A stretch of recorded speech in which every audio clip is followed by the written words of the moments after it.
एक ऐसी नगरी जो प्रलय में भी नष्ट नहीं होती, जहाँ स्वयं भगवान शिव निवास करते हैं। यही है काशी विश्वनाथ की दिव्य कथा।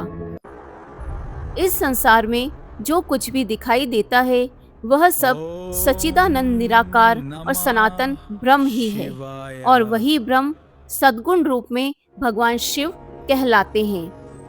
भगवान शिव ने अपने ही स्वरूप से शिव और शक्ति इन दो रूपों में प्रकट होकर प्रकृति यानी लक्ष्मी और पुरुष यानी विष्णु की रचना की। प्रकृति और पुरुष अपने सामने माता पिता को न देखकर सोच में पड़ गए। तभी एक आकाशवाणी हुई, तुम दोनों को जगत की उत्पत्ति हेतु तपस्या करनी चाहिए।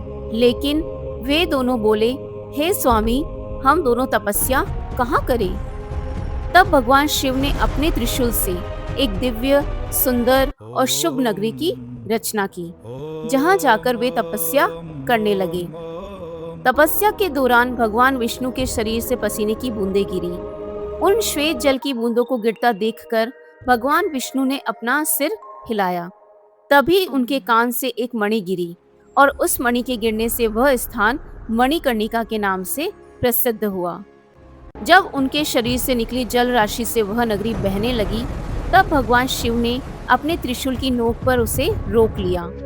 तपस्या में किए गए परिश्रम से थककर भगवान विष्णु और उनकी पत्नी प्रकृति यानी लक्ष्मी वहीं सो गए। तब भगवान शिव की प्रेरणा से विष्णु जी की नाभि से कमल उत्पन्न हुआ और उसी कमल से ब्रह्मा जी प्रकट हुए। भगवान शिव की आज्ञा पाकर ब्रह्मा जी ने सृष्टि की रचना प्रारंभ की। उन्होंने 50 करोड़ योजन लंबा और चौड़ा ब्रह्मांड रच दिया और 14 अद्भुत लोकों का निर्माण किया। लेकिन भगवान शिव ने विचार किया कि यह संसार मोह और माया में बंध जाएगा और जीव मुक्ति नहीं पा सकेंगे। तब भगवान शिव ने अपने त्रिशूल से 5 कोस की नगरी को ब्रह्मांड से अलग किया और उसी नगरी में अपने अविमुक्ति ज्योतिर्लिंग की स्थापना की। यह पंचकोसी, कल्याणकारी और मोक्षदात्री नगरी काशी कहलाई।